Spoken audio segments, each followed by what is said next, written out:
Es tiempo de historia con Antonio Ferrando y José Manuel Áspera. Hola a todos y a todas, bienvenidos y bienvenidas a este programa cuyo objetivo es doble, que paséis un buen rato y que al final del programa sepáis un poquito más de historia. Para ello hemos preparado unos temas que creemos que pueden interesaros. ¿Nos acompañáis? Somos José Manuel Áspera y Antonio Ferrando y os presentamos Es Tiempo de Historia, un programa de historia para todos los públicos. Bueno, pues hoy vuelvo a estar solito. Bueno, no estoy solito. Adelanto, ¿vale? Estoy solito llevando el programa, ¿vale? Porque José Manuel, pues, tampoco nos acompaña hoy. Así que los saludamos desde aquí, José Manuel, y esperamos que en el próximo programa, pues, ya vuelva a estar con nosotros. Pero no estoy solo. ¿Por qué? Porque, bueno, ahora vamos con el sumario y no quiero adelantar acontecimientos. Pero bueno, en el sumario, que normalmente dice José Manuel, pero que José Manuel no está, pues lo digo yo. Primero vamos a conversar con Juan Manuel Sáenz Peña, que nos viene a presentarnos una novela histórica, El criado de Velázquez. Luego, como siempre, continuaremos con las efemérides del día. La pregunta de qué pasó hace mucho tiempo tal día como hoy. Pues, como siempre, repasaremos esas efemérides y esos acontecimientos de un 22 de mayo desde hace mucho tiempo. Y como siempre, si nos da tiempo y nos esforzamos porque llegue, pues acabaremos con una interesante curiosidad histórica. Esperamos que os guste el contenido y sin más dilación, comenzamos.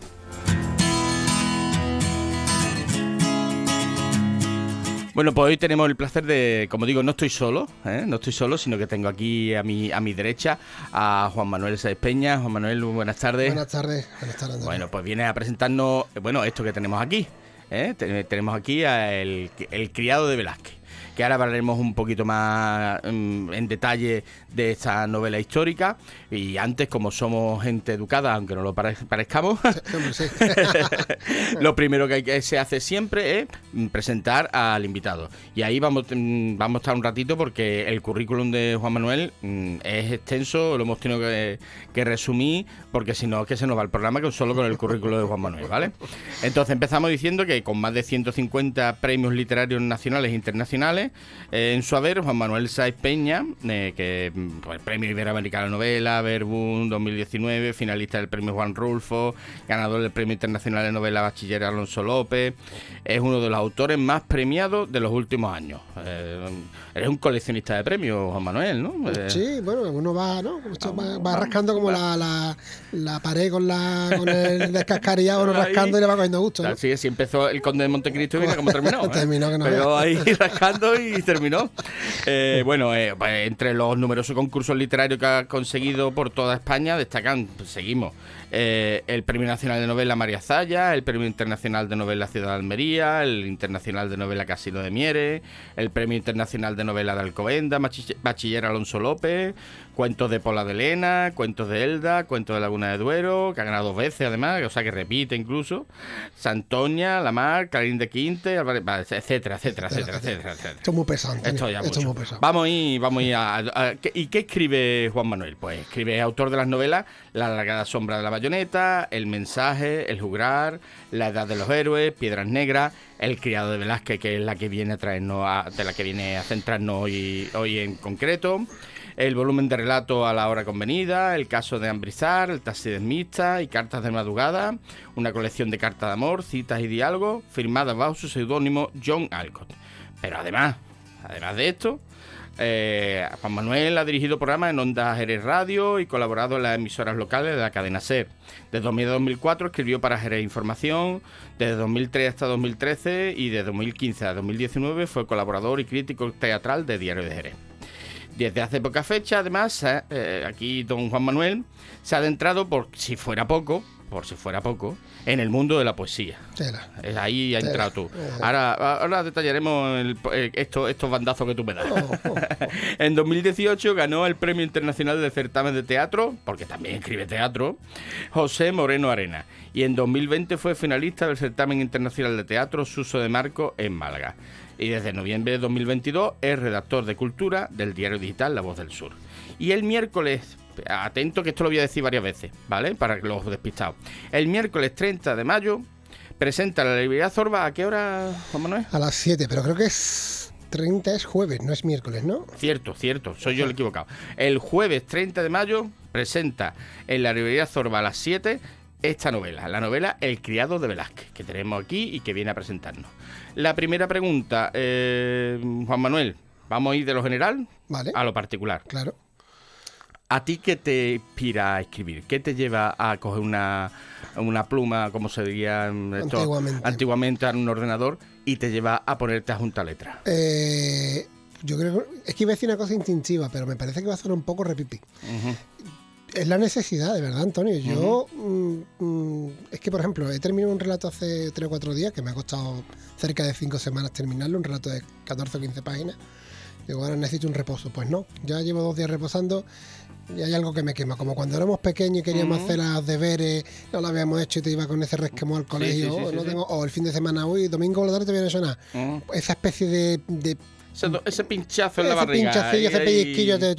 No me lleva más que eso, porque en realidad los concursos están estupendamente, están genial, pero yo escribo siempre porque me gusta. Ya después, por concurso por dinero, para que vamos a decir lo contrario, ¿no? ¿Ves? Pero yo creo que es una pura necesidad de contar cosas, Antonio. Yo no le veo otra explicación, la verdad, ¿no? Estupendo. Pues aquí esa pulsión de contar, pues te lleva a crear, y eso pues lo agradecemos los que leemos, que somos nosotros. Bueno, este es un programa de historia, ¿vale? Este es un programa de historia. Pero tú eres autor de prosa, poesía y drama. O sea, de los 3 grandes géneros literarios. Sí. ¿Cuál te gusta más? A mí la prosa. La prosa. Sin duda. Sí, sin ¿no? duda. Primero la poesía me parece una invasión de un terreno que no es mío. Ajá. Que lo hago algunas veces por desahogarme un poquito y por liberarme de la prosa, darle un poquito de... No perder el ejercicio, ¿no? Exactamente, no perder el ejercicio de la escritura, pero en otras fórmulas en las cuales no tengo ninguna ¿cómo debo decir? Ninguna meta, no tengo ninguna ambición, sencillamente hacerlo por un ejercicio puro de escritura y ya está. Pero la prosa, sin duda, me quedo con la prosa, sin duda. Pero claro, digamos, pero tú tienes un afán exploratorio, y por eso has explorado esos otros géneros, como el teatro. El teatro, además, que es un género, para mí, yo que pienso que es muy difícil. Es muy complicado. Muy complicado. Yo, de todas maneras, bajo mi punto de vista, Antonio, creo que es más difícil la poesía que el teatro, bajo mi punto de vista. Sí. Yo tengo muchos amigos poetas que son extraordinarios, y me leen mis poesías, me dicen, están bien, pero le falta el ritmo, está bien. Y yo lo del ritmo es que no tengo forma de pillarlo, no hay forma. Y el teatro, como es una cosa que yo manejo mucho en la prosa con los diálogos, claro, me parece que es algo que no sea fácil, sino que es más sencillo. A mí me resulta más sencillo y estoy más cómodo. Ajá. La poesía, te digo que es una especie de desahogo, de que corra el aire, pero nada más, ¿sabes? Ajá. Bueno, pues ya sabemos, donde se encuentra Juan Manuel más cómodo es en la prosa. Y luego vamos a ir avanzando, concretando la novela histórica. Sí. La novela histórica. El género histórico es el que más has cultivado tú, ¿no? Sí, pues el que más me gusta y el que más a gusto me siento. Te digo además una cosa, Antonio. Yo no... El otro día lo decía una charla a unos chavales en el instituto. No veréis ningún relato mío, ninguna novela donde aparezca un teléfono móvil, donde aparezca un ordenador, donde aparezca... No estoy en contra de nada de eso, obviamente, pero yo me gusta que si un personaje se pierde en el campo no lo puedo arreglar con un móvil. Si se queda en una casa sin se le han acabado las velas, no tenga la manera de comunicarse. Es que yo en ese tema soy muy romántico. Lo otro está estupendamente y lo avanza. Imaginaros ahora para escribir una novela si no tuviéramos ordenador. Cambiar bloque, quitar bloque, borra de aquí, empieza otra vez. Eso tendría que ser una locura. Como la escribían a Cervantes, a pluma, y esos papeles, esas cosas. Ya incluso con una máquina de escribir. Sí, también, ¿no? Sí. Pero sí, me gusta más la histórica. Me gusta mucho más la histórica, sí. Me lo paso muy bien. ¿Por qué? ¿Qué es lo que a ti te lleva a la historia? Es que las novelas históricas requieren un trabajo extra, que es el trabajo de documentación. Claro, uno, además, como somos los frikis aquí, los que somos de la historia, yo siempre he pensado que una novela histórica no es un libro de historia. No. Ante todo, eso. Pero quieres que no, los que tenemos formación en historia, vamos como a arpillar, ¿no? Claro. Vamos a arpillar. Antonio, totalmente de acuerdo, vamos a ver. Yo no soy historiador, yo soy novelista. Ajá. Pero, claro, yo hago una broma, cuando mis chicos vienen a verme para hacer las visitas guiadas al teatro de Villa Marta, que es donde yo trabajo, siempre les digo de broma, bueno, os voy a explicar esto y lo que no me sepa yo me lo invento, porque como ustedes no tenéis ni idea, se ríen mucho, ¿no? Pero ¿qué pasa? Cuando uno escribe novela histórica, tú no puedes pensar que los lectores, si hay 1000 lectores, hay 999 o 1000 lectores que no tienen ni idea de historia. Claro. Es que puede haber 14, 15, 30 o 20 historiadores que te digan, ¿cómo?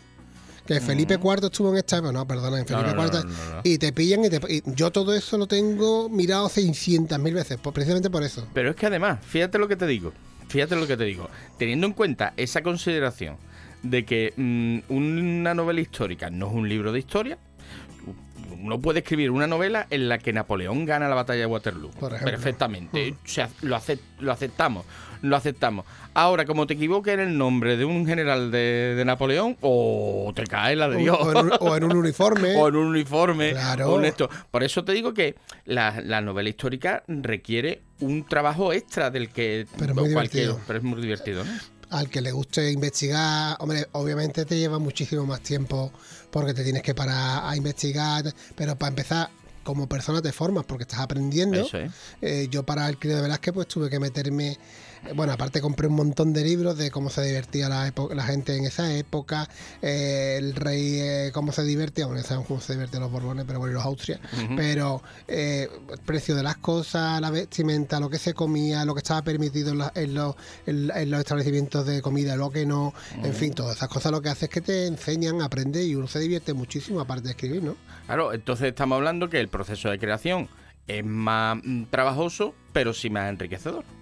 Ni más ni menos, tal y como lo has dicho, Antonio. Así, ¿no? Entonces, por eso a ti pues te gusta, pues... Me encanta. Eso es. Y ahora nos vamos a la novela que nos trae, El criado de Velázquez. Que, por cierto, antes que nada, El criado de Velázquez no la escribiste hace poco. No. Cuéntanos la historia de esta historia. La historia es una cosa que me preguntan mucho y me gusta que me la pregunte, Antonio, porque El criado de Velázquez fue premio de novela en el Ciudad de Almería en 2010. Fíjate. Se presentaron 150 novelas de todas partes, ¿no? Lo que pasa es que el premio era una dotación económica, bueno, eran 3.000 eurillos, está bien. Está bien. Y la edición fue catastrófica, o sea, horrible. O sea, una cosa, el sangrado, para los que no entiendan de impresión ni nada, las letras prácticamente pegadas al filo de la página, una tipografía espantosa, una edición horrible todo, y además lo peor de todo, de entre toda esa cadena de errores y de horrores, la distribución no fue poca, fue nula, cero. De hecho, la gente que me conoce y que me lee, ya no te estoy hablando de los que me leen y yo no los conozco de nada, que no se consideran mucho, pero los que me conocen sí. ni siquiera habían leído, ni siquiera esa novela, ni ellos ni habían leído esa novela. Entonces esa novela es prácticamente inexistente, ¿no? Claro. Si no, yo no saco otra, pues, tanto de que había sacado otra vez la misma novela, ¿no? Pero yo sabía que Kaizen, que es mi editorial, iba a sacar una edición magnífica.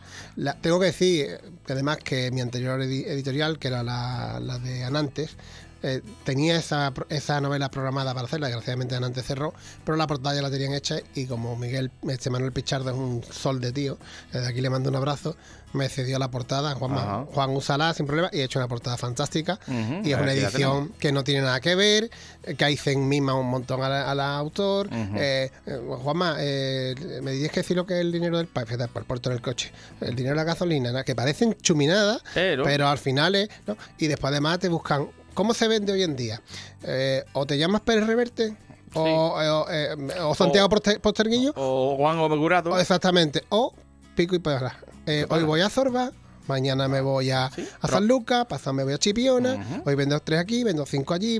Es la forma. Entonces, esa fórmula yo no la he tenido antes y a mí me gusta, estar en contacto con los lectores, mucho o poco, y al fin de año pues te rinde. Así que bien, bien. Entonces estamos hablando de una novela resucitada. Sí.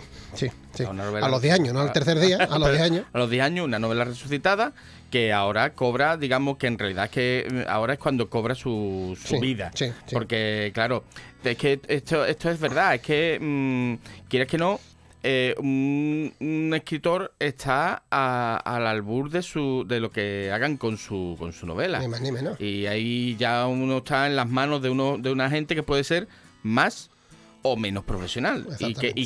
Pero el sufridor eres tú. No, aquí hay una cosa clara, Antonio, que hay editoriales y hay determinados estamentos, ¿no?, que editan y lo que van es a trincar la subvención y punto, y punto pelota, ¿no? Pero Kaizen hace las cosas muy bien. De hecho, es que hay un chaval, mi amigo Luis, que ha escrito Pasión y Muerte y va por la segunda edición. Lo trajimos en el programa anterior, en el otro programa del libro, sí. en Entre Páginas vino Luis. Luis es un tío extraordinario, y el tío, a base de pico y pala, de firmar aquí, firmar allí, feria del libro, pues ya va por la segunda edición. Cada edición son 500 libros. Ojo, que hoy en día no se venden 500 libros así como así, ¿eh? Así como así, no. Esto no es moco de pavo. No. No es para nada moco de pavo. Bueno, pues esperemos que lo tuyo... ¿Tú que vas por la primera edición? Sí, porque esto salió en abril. Claro, acabamos de empezar prácticamente. Estamos aquí, verás cómo llega la segunda. Ojalá. Verás. Ojalá. Bueno, vamos, pues para eso estamos nosotros aquí, para que llegue por lo menos la segunda edición. No, qué menos. Bueno, pues El criado de Velázquez, que vuelvo a repetir, el jueves 30 de mayo, Librería Zorba, a las 7 de la tarde. Juan Manuel viene a presentarla, no se lo pierdan. Y aquí viene en exclusiva para nosotros, para presentarla. Acostado, me tienes que pasar el talón, Sí. Antonio, ahí me gustaría decir una cosa, si no te importa. Sí, por supuesto. Mis presentaciones son muy poco al uso, es decir, a mí las presentaciones me aburren. Ir y hacerlas yo. Pero, a ver, con todo respeto, cada uno lo hace la fórmula que quiera, pero yo voy siempre con mi amigo Alberto Puyana, que es un fantástico escritor también. Sí, también lo hemos tenido. También lo habéis tenido aquí, ¿no? Y nosotros lo que hacemos es tener una charla de lo más distendida, en la cual además al poco empezamos a hablar de las cosas que nos han pasado cuando viajamos para los concursos, a recoger premios, lo hacemos lo más menos posible, y cortito y al pie, ¿sabes? Porque las he hecho en las presentaciones donde el autor se recrea en sí mismo durante una hora y pico, y hay que estar... Yo ciertamente lo respeto, pero a mí me parece aburrido. Sí. Yo huyo de eso, y mi amigo Alberto igual. Pues tengo que decir una cosa, que conociendo a Alberto y ya con lo que vamos conociendo a Juan Manuel, yo estoy seguro de una cosa, que la presentación aburrida no va a ser. Ya te digo yo a ti que no, Antonio. Lo digo ya, pero ya, vamos, que lo estoy viendo. Bueno, vamos a centrarnos, vamos a irnos al criado de Velázquez. Vale. Vamos a explicar un poquito de qué va la novela, ¿vale? Vale. El criado de Velázquez, 1631. ¿Vale? Nos vamos al año del Señor de 1631. El hombre más poderoso de la Tierra, el rey planeta, Felipe IV, encarga a su pintor de cámara, Diego Velázquez, un crucificado que alivie su atormentada conciencia tras una fallida noche de... Toma que toma. Eso es. Y dale que dale. Además en un convento de San Plácido, donde he estado a punto de hacer el delicioso con la novicia Sor Margarita de la Cruz. Pocas semanas después de la visita del rey al estudio del artista, y mientras el cuadro va tomando forma, varios pintores al servicio del monarca son brutalmente asesinados, sin que haya pista alguna que aclare los crímenes. La singular pareja formada por el alguacil mayor Custodio Espinoza y su ayudante el corchete Parmenio Bablia es la encargada de tratar de resolver un caso que tiene atemorizada a la corte, mientras que en Madrid crece el rumor de la existencia de una extraña criatura que es vista siempre momentos antes de que los asesinatos se produzcan. Esta es la sinopsis, de esto va la novela. Es decir, es una novela histórica, pero también una novela de suspense. Un thriller, claro. Un thriller histórico. Perfecto. Y nos sumerge en el Madrid del siglo XVII, en un ambiente lleno de misterio y arte. Combinamos misterio y arte. ¿Qué te inspiró a escribir esta historia y cómo surge la idea de mezclar los elementos históricos con el thriller, el arte, y meterlo en una cubitera y servirlo? Salieron eso. Mira, Antonio, a mí yo soy un enamorado del arte, pero sobre todo enamorado de la pintura. La pintura me encanta.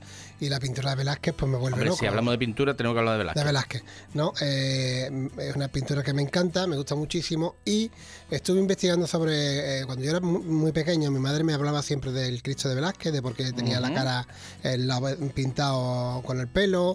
Y a mí desde pequeño he tenido siempre noticias aparte de mis padres, eran siempre muy amantes también del arte, ¿no? Sobre todo mi madre.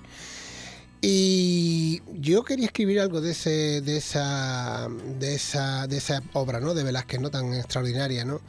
Eso nació con un relato pequeñito, con un relato corto de 4 o 5 páginas. Y el hecho de que el rey Felipe IV quisiera yacer con la novicia es un hecho histórico, por lo menos. Sí. Y aunque no lo fuera verosímil. No, bueno, fíjate. Felipe IV. El rey pasmado. Pasmado. Que hizo también una novela magnífica, Torrente Ballester, ¿no? Interpretada también por Gabino Diego, por cierto, que es un extraordinario actor. Pues eso, y que yo investigué en el germen, digamos, de la novela, sobre los museos. Y el germen de los museos era la Casa de las Maravillas. No era un museo, pero era el precursor de los museos. Esas dos cosillas las mezclé, más la historia de Velázquez con el rey, que le pide que para purgar sus pecados le pinte un crucificado, y a partir de ahí fue el ovillo del que empecé a tirar, Antonio. Y ya salió todo lo demás, porque claro, aquí estamos hablando de unas ideas muy vagas, pero la novela tiene 460 páginas, o sea que hay mucho que contar. Te la hay que cortar. Para rellenar 460 páginas, eso tiene que haber enjundia. Y luego está una pareja de investigadores. Sí. Los policías, entre comillas, de la época. De la época, claro. La policía de la época, que, bueno, una pareja de policía al estilo de Sherlock Holmes y el Dr. Watson, son al estilo de otras grandes parejas. Al estilo de nada. Al estilo de Juan Manuel. Al estilo de nada, y no porque los otros no sean válidos, no. sino porque me parecía que, de hecho, son dos personajes, bueno, y Parmenio, ni te cuento, son personajes muy, muy atípicos, muy anarcas, cada uno va un poco a lo suyo, uno es más sesudo, el otro es más desastre, uno le gusta un bazo más con anuncio fairy. Ajá. Entonces, pero es una pareja muy atípica, no solamente como personas, sino como personajes, como personajes novelescos, y que no tienen ninguna reflejo en la pareja de guardias civiles, por ejemplo, de Lorenzo Silva, o en lo que has dicho tú de Sherlock Holmes y Watson. No, es que no tiene nada que ver, no tiene ninguna relación. Hay muchas veces que los autores se prestan o homenajean o tratan de emular. El otro día estábamos hablando con Ramón Pérez Montero, como no es nada malo, no hay que confundir con el plagio, el tomar de huerto ajeno cositas que funcionan y que uno puede utilizar. Pero bueno, en este caso son dos personas originales que en el Madrid de los Austrias del reinado de Felipe IV, y además, ahora que aquí estamos en un programa de historia, justo antes del desastre, cuando justo un Felipe IV joven, Felipe IV ya después ya se liará todo lo que se lió, claro. Y pasará lo que pasó, pero bueno, no adelantemos acontecimientos, pues resulta que empieza a haber una serie de acontecimientos trágicos, de asesinatos de pintores. Claro, uno piensa, son Velázquez, pintores que van cayendo, una criatura extraña que va sucediendo. Es un poquito como oscuro, ¿no? Es lo suyo. Claro. Estamos hablando también de una época un poco oscura. También. Sobre todo, además, porque, Antonio, tú que eres historiador también sabrás que la vida en el palacio del rey de Felipe IV... Claro. Era una vida, bueno, lo describe muy bien, ahora mismo no me acuerdo, es una vida súper austera, sí. Triste, aburridísima, muy nada severa. Que ver con lo que luego será con los Borbones. Exactamente, una vida... Y entonces yo quería darle esas pinceladas de ese Madrid, que no es que todo el Madrid fuera igual, pero esa parte oscura, y sobre todo, claro, al haber unos crímenes de pintores que por supuesto son inventados, con nombres inventados, yo quería darle ese toquecillo, ¿no? Y creo que lo conseguí. Yo me divertí. Ya he dicho muchas veces que me divertí mucho escribiendo, Antonio. Esta historia me lo pasé muy bien. Bueno, ese es el termómetro inicial de cualquier novela.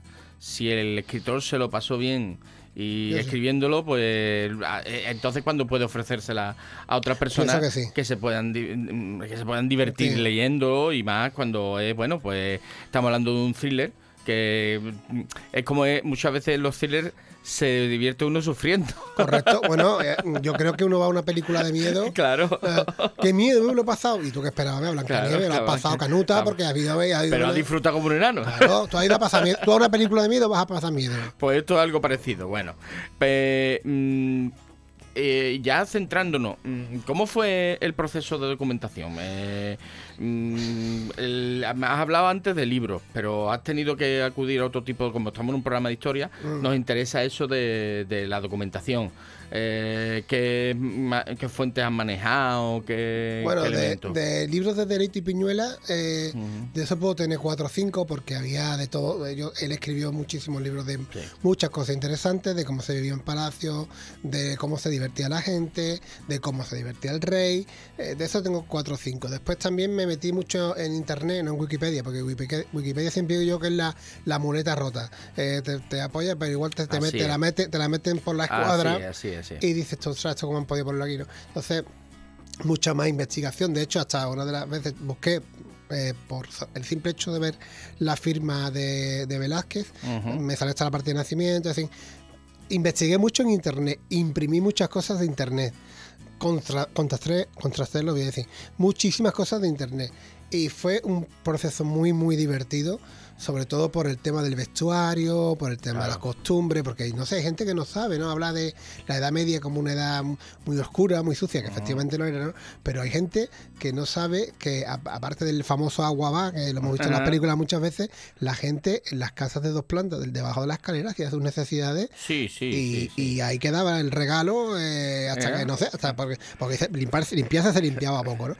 Son muchos detalles que a mí me han hecho mucha gracia, me han parecido muy difíciles de entender a día de hoy, ¿no? Tal y como lo tenemos concebido. Y los palacios, y que habla del Versalles como un lugar donde olía muy mal. Sí, claro. Versalles de Luis XIV, ¿no? Pero bueno, nos centramos en quizás los 2 personajes históricos de la novela, son el rey Felipe, Felipe IV, y don Diego Velázquez da Silva, y el arte, y estamos hablando del barroco, además, estamos hablando de que yo siempre hablo de que el trío de ases de la pintura española son Velázquez, Goya y Picasso, son vamos, podemos hablar de muchos más, pero son el trío de ases, ¿no? Bueno, pues estamos hablando del barroco, estamos hablando de don Diego Velázquez.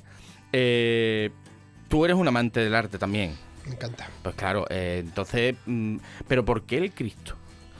Porque todo el mundo cuando piensa en Velázquez, piensa en las meninas, bueno, es que piensa en las lanzas, piensa en... ¿Pero por qué? Porque es un cuadro, son cuadros muy elaborados. Esto, en cambio, es un cuerpo es muy austero, de un crucificado con un punto de luz muy claro y un fondo negro. Yo es porque ya digo que el inicio de la novela arranca, o sea, el arranque de la novela, perdón, tiene que ver con lo que le pide Felipe IV a Diego Velázquez después de haber intentado ir al convento a ver si hacía con una de las monjas, ¿no? Y le pide que le pinte un crucificado, y todo parece indicar que era este. De eso que yo por eso me decanté por este, ¿no? Claro. Aparte es que tengo una debilidad por este cuadro. No, es un cuadro muy impresionante. Está en el Pulso del Prado, si no recuerdo mal. Como entras en una de las salas, te lo encuentras de frente y te mueres. Entramos en el Prado. Y es curioso porque todo el mundo, como digo, va a buscar las meninas, que es, por cierto, una obra de arte lo más grande que inconmensurable. Pintar, por supuesto. Pero es verdad que este cuadro impresiona. Sí, porque además la gente no lo espera tan grande, es enorme y bueno, es que es una obra que es que no se puede describir con palabras, hay que ir a verlo, ¿no? Por muchas fotos y litografías que vea, y es que hay que tenerlo enfrente en el Museo del Prado. O sea que estamos hablando de que el punto de arranque es la culpa.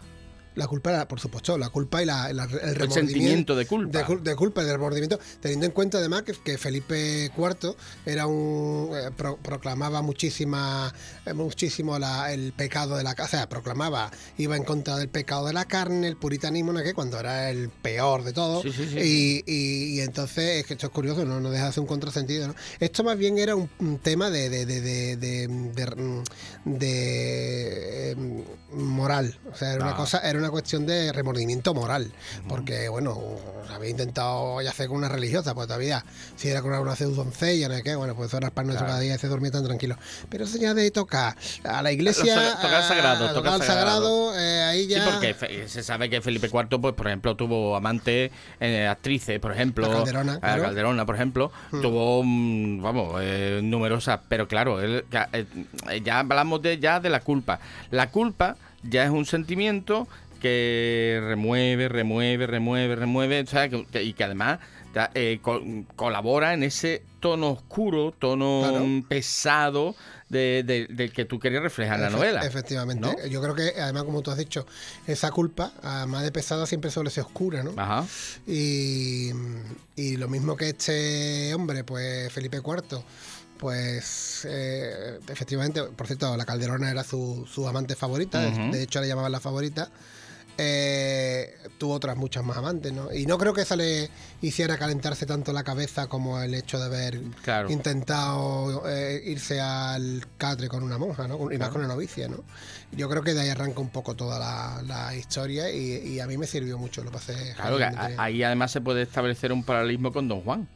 Sí, Con el tópico literario Don Juan. del Don Juan Don Tenorio, ¿no? Juan. Pues Felipe IV como un Don Juan arrepentido. Arrepentido. Que por Eso. cierto, según todas los cuadros que hay, no sabe cómo se lo montaba porque feo era tela. No, pero a ver, no hay nada Sí, mejor no, que ser el rey. La erótica del poder, claro. No hay Eso nada mejor que ser el rey. Está más claro que el agua. vamos. Ahí está claro.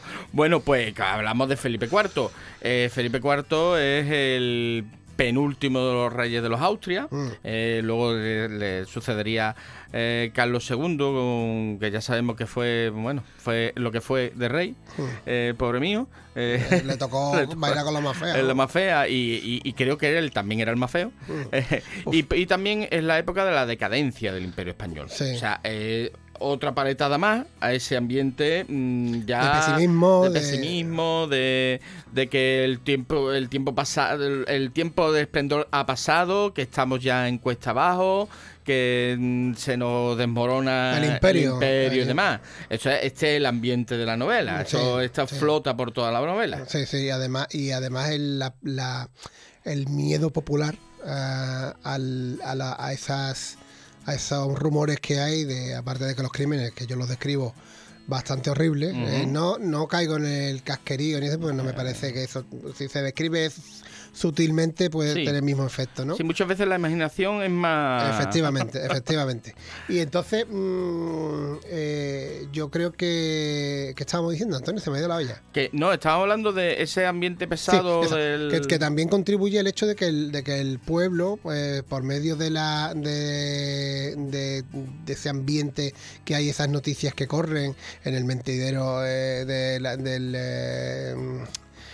en los mentideros y en muchas tabernas y La todo red de eso, San Felipe. las gradas de San Felipe, La eso grada de te San iba a decir, Felipe. la grada de San Felipe. La red de San Luis. Todo eso contribuye a que el ambiente de Madrid sea enrarecido, o en parte enrarecido, porque además de los crímenes tan enormes y tan gravísimos y tan brutales, corra el rumor de que hay una figura maligna que se ha dejado ver un momento antes de los Una crímenes. época donde la superstición, Superstición, la falta de la cultura, y la todo. religión pesaba mucho, y una época también de espada fácil. Sí. El Far West de Estados Unidos nosotros lo teníamos con la espada Y a oscura. y a oscura, Y a oscura. con la capa y Y ya está. el sombrero de la ancha. Claro, y- de hecho había una de las cosas que se cuentan, ¿no?, en mi novela, es que por las mañanas cuando se hacía de día, pues los alguaciles y lo que sea miraban por las calles y no era nada raro que apareciera un muerto aquí, el otro allí, en fin, era una cosa... recoger muertos. Recoger muertos, el pan nuestro cada día. Claro, ¿no? claro. Y luego después, bueno, todo esto que, por ejemplo, que como tú has mencionado antes a Arturo Pérez Reverte, bueno, pues se ve en El Capitán a la Triste, ¿no? Pero que estamos hablando de cosas completamente distintas. Coinciden en el tiempo, coinciden Sí. en la época de Felipe IV y demás, pero estamos ante una novela que es eso, un thriller oscuro, un thriller así con su puntito siniestro, ¿puede ser? Sí, siniestro, pero Porque hay intenta... como un monstruo, Mm. como estamos hablando de monstruos, estamos hablando de crímenes horribles, estamos hablando de una pareja que con los medios de la época también hay que Claro, tener en cuenta, claro. claro. Los medios de la época intenta solucionar los crímenes que están pasando y por medio dos personajes importantísimos de la historia de España. El rey, posiblemente, que en su momento, como se dice en la sinopsis, el rey planeta, el rey más poderoso de del la mundo, época, claro. porque además era rey de España y Portugal. Claro. Entonces estamos hablando de, bueno, si decían que en las tierras de Felipe II no se ponía el sol, en las tierras de Felipe IV tampoco se ponía Tampoco, el sol. mm. Entonces, bueno, y el que quizás es el genio español, al menos, más importante de la pintura universal, diría yo. Casi seguro. Está ahí a la altura de Miguel Ángel, está a la altura de Rubens, está a la altura y además de un estilo que es el estilo barroco. Es un estilo también que volvemos a lo mismo, recargado. Todo eso contribuye. Claro. Todo eso ayuda. De todas maneras, yo he intentado, Antonio, hacer una novela ágil que, a pesar de que esté en un ambiente muy hostil, con una época muy, vamos a decir, de un ambiente muy denso, he intentado que la novela corra, tenga su ritmo, porque a mí me gusta escribir lo que me gusta leer. Entonces, ¿qué pasa? Yo me aburre cuando un autor, el que sea, para describirme que fulano va desde el palacio hasta la casa de la que quiere o de su amante, me cuente 27 folios. Me aburre. Pues dice, ostras, esto se ha contado en 450 páginas, lo pueden contar en 200 fácilmente. Efectivamente. Yo aquí en todo voy al grano, obviamente, hay su descripción y todo eso, pero intento que tenga una agilidad, tenga un ritmo. De hecho, la gente que ya ha leído la novela, gente que no conozco, por cierto, porque lo normal es que tus amigos te acaricien el lomo, ¿no? Que me han felicitado precisamente por eso, porque les gusta de principio a fin, no se les hace pesar, y son 450 páginas. Yo he intentado eso, ¿no? Que no sea una cosa pesada, que sea una cosa amena, que la gente se lo pase bien, que yo creo que en la literatura se trata de eso, y de viajar sin salir de casa, de aprender, y yo creo que eso yo creo que lo he conseguido. Esto es. Bueno, vuelvo a repetir, que para eso estamos aquí. Aparte de hablar de Juan Manuel, de aprender un poquito más del reinado de Felipe IV, de Diego Velázquez y de esto, que Juan Manuel con Alberto Bullana, por si fuéramos pocos, pues aquí tenemos Juan Manuel, Alberto, Juan Manuel, que promete. Yo espero poder ir, yo quiero ir. Te lo va a pasar bien. Yo quiero ir porque sé que me lo voy a pasar bien. Pues el próximo jueves 30 en la librería Zorba a las 7 de la tarde nos lo presentan y seguro que nos lo vamos a pasar bien en esa presentación. Vamos terminando la sección, aunque Juan Manuel se queda aquí porque la efeméride pues la vamos a contar, la vamos a comentar, y él está aquí también para comentar lo mismo. Futuro, Juan Manuel, nuevos proyectos. Tú me has dicho que acabas de un relato y ya estás pensando en el siguiente. Sí. Iba a decir una expresión que no me gusta decir, pero vamos, me pica ya. Me pica porque ya me pica ya el ordenador. Me pica el ordenador ya, por no decir otra cosa, y necesito seguir contando cosas. No sé lo que va a hacer, pero necesito contando. Tengo una novela ahí que la empecé, pero la tengo un pillo aparcada. Pero siempre cosas, siempre. Y siempre novela histórica mezclada con género. Hago mucho de costumbrista, que me encanta, porque a mí me ha influido siempre Miguel Delibes, siempre. Hombre, mira, estamos hablando para mí, de los más grandes o el más palabras grande, mayores. Por lo menos para mí, de los más grandes de la literatura española. Mira que a ti el hereje. Me la regaló mi madre, que en paz descanse, me la regaló por Reyes, me la leí en nada. Los Santos Inocentes, El Camino, en fin, es que Miguel Delibes. Es que decir Miguel Delibes decía aprendizaje, y uno tiene que aprender de los mejores. A mí cuando me llega alguno, estoy leyendo a fulano que es amigo mío, a ver si aprendo algo. No, perdóname, puede que a lo mejor hay algo, pero hay que aprender de los grandes, Antonio, hay que aprender de los grandes. Miguel Delibes, pues sí, completamente de acuerdo. Miguel Delibes es uno de los grandes, además una prosa limpia, una prosa sencilla, culta, sencilla, y que va al grano, y que aún así es que te lleva por las historias de una manera que casi que no te vas dando cuenta que va pasando la historia. Estamos hablando de un grande. Efectivamente. Delibes, de hecho, decía que lo difícil era escribir sencillo. Hay muchos autores que se empeñan en buscar 600 palabras en el diccionario, y para decirte que el agua está sucia te ponen 8 páginas o 8 líneas. No, hay mucha gente que se gusta mucho. No, te encanta conocerse, se enamoran y se ponen farrucos viendo con lo que sabe. Y hacen ejercicios de estilo y que luego te venden. Pero bueno, eso, a ver, también para gusto los colores. No, sí, bueno, eso está más claro que el agua. Conmigo que no cuente, pero claro que lo hay.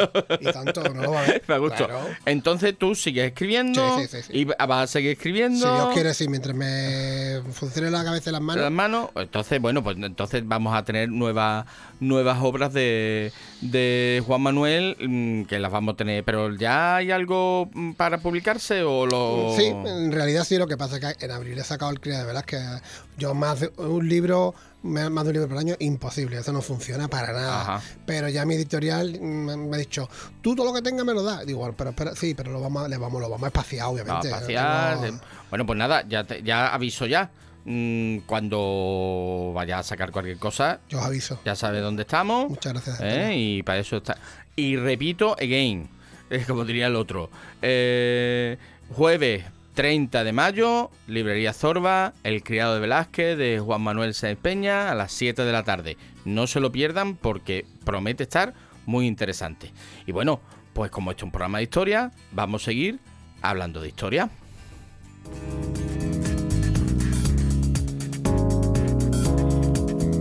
Bueno, nosotros ya te lo he comentado, Juan Manuel, pues tenemos una sección que es las efemérides del día. Ajá. Que, bueno, tomamos el día y la efeméride como excusa para comentar la historia y la historia durante, bueno, hemos tenido desde antes de Cristo hasta antes de ayer, Claro. que todo eso es historia, ¿no?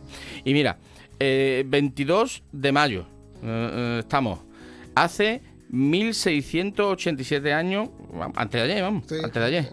Pues hace 1687 años, un 22 de mayo del 337 después de Cristo, muere en Ancicrona, actual Turquía, Constantino I el Grande. Quizás sea el último gran emperador del Imperio Romano, que además se llevó la capital de Roma a la nueva ciudad, a Constantinópolis, a la que será Constantinopla, actual Estambul, ¿no? Y que además fue el primer emperador cristiano.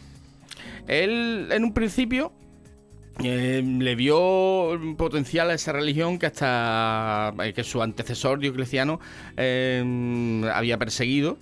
Y ya se sabe aquello de la batalla del puente Milvio, que tuvo ese sueño de justo antes que Inoc signo vinces, que en este signo vencerá, y que llevara el lábaro, ¿no? El símbolo de los cristianos. Y a partir de entonces utilizó en un principio el cristianismo para la unificación del imperio y como una fuerza política más que religiosa incluso. Finalmente él terminó también convirtiéndose y en el concilio de Nicea le dio cuerpo a lo que sería el cristianismo actual, el cristianismo actual. Y bueno, pues el último gran emperador que mantuvo al imperio fuerte todavía. Y a partir de su muerte, pues en el 337 ya empezaría la cuesta abajo del Imperio Romano, sobre todo el Imperio Romano de Occidente, que bueno, que ya sabemos que en el 476 pues deja de existir en su parte occidental. Hay que tener en cuenta siempre que el Imperio Romano de Oriente, conocido como Imperio Bizantino, duraría 1000 años más, hasta el 1453, con la caída precisamente de Constantinopla en poder de los turcos. Bueno, pues el gran Constantino el Grande, el Constantino I, murió un 22 de mayo de hace 1687 años. Damos un salto de más de 1000 años y nos vamos a Inglaterra.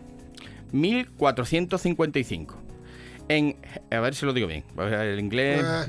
Complicado. A ver si lo digo bien. En Hertfordshire. Bien. Suena bien, Antonio. Suena bien, mucho. Suena bien. Es como decir Coney de la frontera para inglés, pues lo mismo. Pues Hertfordshire, Inglaterra, tiene lugar la primera batalla de San Albano, cuando Ricardo, duque de York, junto a su aliado Richard Neville, conde de Warwick, derrotan a las tropas de la Casa de Lancaster dirigida por Edmundo Beaufort, duque de Somerset, que muere durante la batalla. Al finalizar el combate, Ricardo de York captura al rey Enrique VI, que estaba un poquito gaga, estaba el hombre más de la cabeza, más de la chola, haciéndose nombrar Lord Protector del Reino de Inglaterra. Es decir, si todos hablamos del Lord Protector, todo el mundo que sabe un poquito de historia piensa en Cromwell. Claro. Pero no, hubo uno antes, Hubo uno antes, que fue Richard de York, que se proclamó Lord Protector del Reino de Inglaterra. Esta es la batalla que inicia la Guerra de las Dos Rosas. La Rosa Roja y la Rosa Blanca, que eran la Casa de Lancaster y la Casa de York, por la sucesión al trono de Inglaterra. Todo esto viene además de cuando Inglaterra es ya derrotada tras la Guerra de los 100 años por Francia. Y hay un conflicto sucesorio. además el final de la Edad Media en Inglaterra y el comienzo de la Edad Moderna. Y que curiosamente, como pasan en todas las guerras, no, en realidad no gana nadie. Las guerras no las gana nadie. Unos pierden menos que otros. Pues en este caso perdieron los dos. ¿Por qué? Porque esta guerra termina con otra tercera familia, los Tudor, que suben al trono con Enrique VII. O sea que, niños, no os peleéis, porque al final viene un tercero y se come el bocadillo por el que lo esté peleando. Exactamente. Pues esto es lo mismo que pasó con la guerra de las dos rosas, ¿vale? Bueno, pues en la primera batalla de esta guerra, que comenzó en 1455 y se va a extender 30 años más, se produjo un 22 de mayo hace 569 años. Y damos otro saltito y nos venimos por aquí, ¿vale? Nos venimos por aquí, por Andalucía, en 1809. 22 de mayo de 1809. En el marco de la Guerra de la Independencia, la Junta Central Suprema anuncia en Sevilla, que estaba en ese momento en Sevilla, la próxima reunión de las Cortes. Bueno, pues bastantes años, por el Real Decreto con fecha 22 de mayo de 1809, proponía oficialmente la celebración de esta Asamblea Constituyente para el año 1810. ¿Que dónde se van a reunir? En San Fernando. Que entonces no se llamaba San Fernando, se llamaba la Isla de León. Se era conocida como San Fernando a partir de 1813, cuando ya Fernando VII vuelva.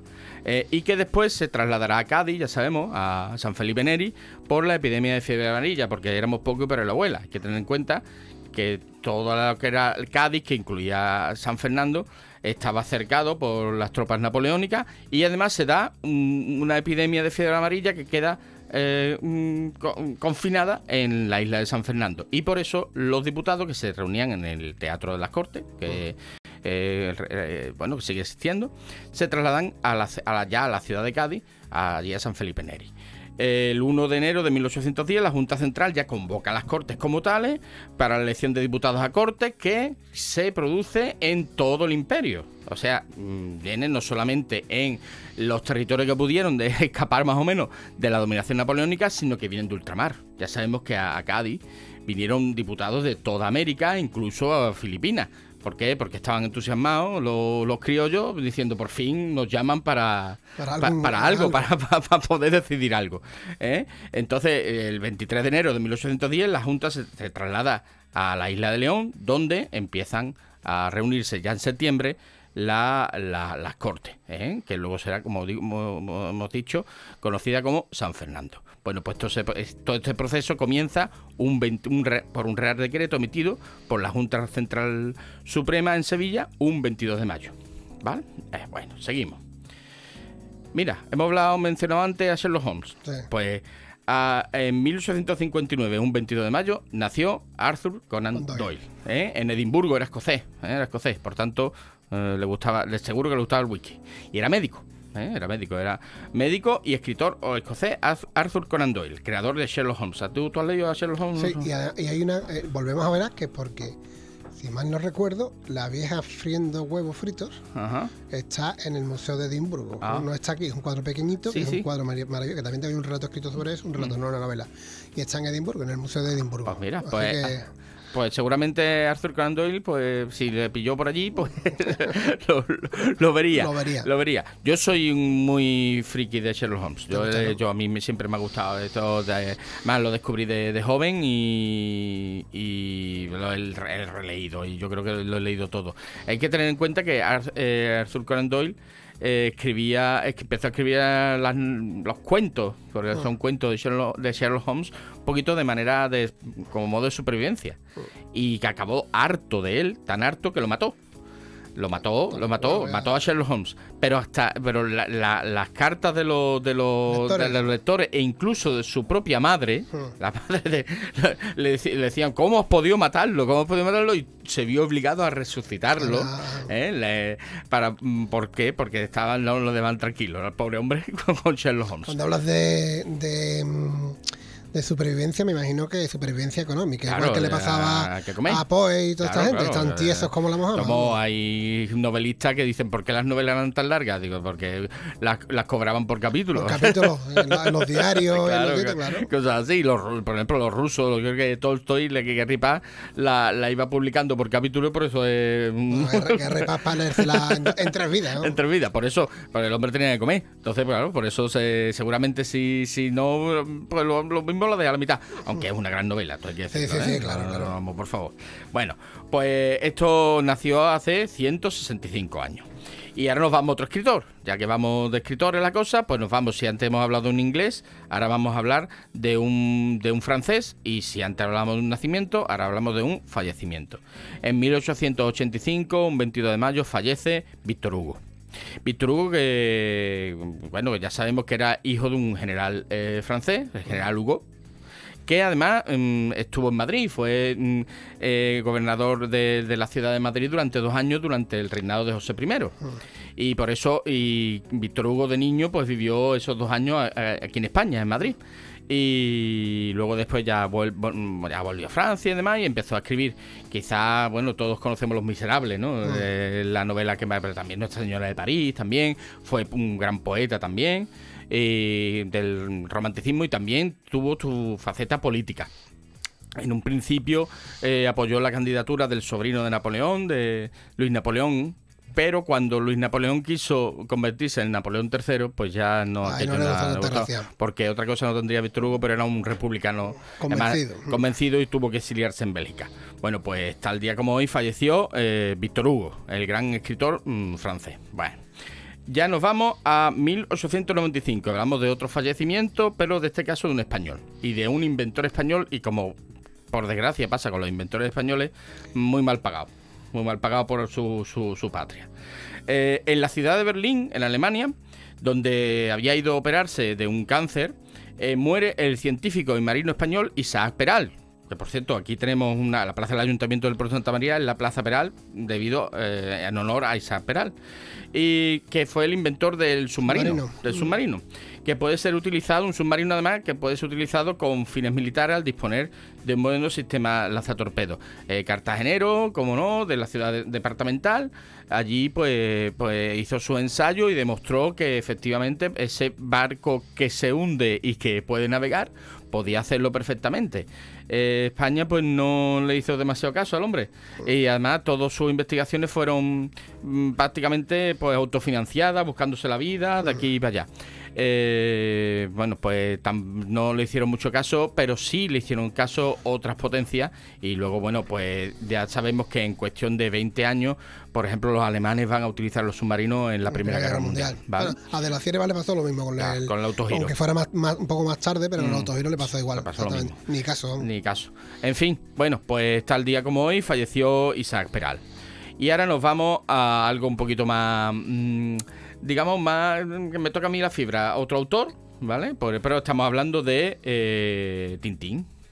¿Tú eres lector de Tintín? Lo he sido, pero he sido también más de Asterix y de Mortadelo y Filemón. Bueno, cuidado. Cuidado ahí, Cuidado ahí. La Biblia de Mortadelo y Filemón con la Iglesia hemos topado. Siempre hemos hablado del IBE, Mortadelo y Filemón, Mortadelo y Filemón. El señor Ibáñez, que en gloria esté. Pero Tintín es otro registro diferente, no tiene que ver. Bueno, pues Jean-Remy Hergé pues nace en Bruselas tal día como hoy, en 1907, creador de Tintín.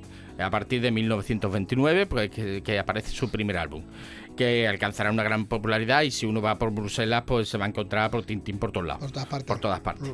Pues narra las andanzas de este joven reportero y su perro Milú, y Capitán Haddock, Hernández y Fernández, etcétera. Eso es extraordinario. Y todos sus grandes. Bueno, pues nació tal día como hoy, hace 117 años. Nos vamos a la antepenúltima efeméride. 1938, estamos hablando de una época trágica en España, estamos en plena guerra civil. Bueno, pues en 22 de mayo se produce la fuga del fuerte de San Cristóbal de Pamplona, una de las más masivas y sangrientas de la historia de las fugas carcelarias. Se fugaron 795 presos, ahí en poco, nada más y nada menos. 795, claro, estamos en Navarra, estamos en Pamplona, en una zona ya que hace mucho tiempo que no es frente de guerra. Entonces no existía una vigilancia muy exhaustiva de esos presos republicanos que estaban en Pamplona, en ese castillo que había sido en un principio eso un castillo en las guerras carlistas. Su nombre oficial es el castillo de Alfonso XII, pero que claro, que después fue utilizado como cárcel y que en la guerra pues sirvió para confinar a estos presos republicanos. Fíjate, de esos 795, 206 son,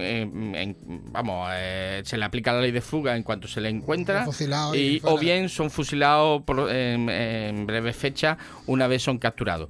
Pero casi 500 y pico, pues lograron huir y sobre todo coger la frontera de Francia. Y alguno incluso volvió a entrar a seguir combatiendo, todo hay que decirlo, porque aquí hay gente que estaba muy loca desde el punto de vista actual, ¿no?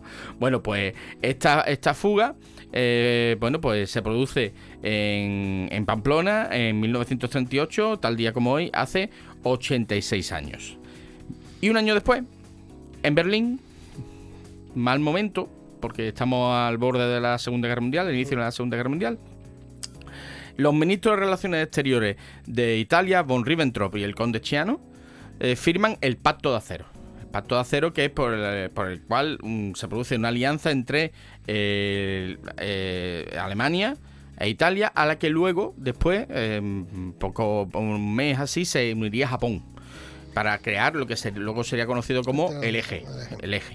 De hecho, estos países de ideología fascista, ya se sabe que Hitler en un principio fue un gran admirador de Mussolini, que luego superó al maestro, y que es curioso que unos meses después se vería el mundo sorprendido por un pacto antinatura, que sería el pacto von Ribbentrop-Molotov entre la Alemania nazi y la Rusia soviética.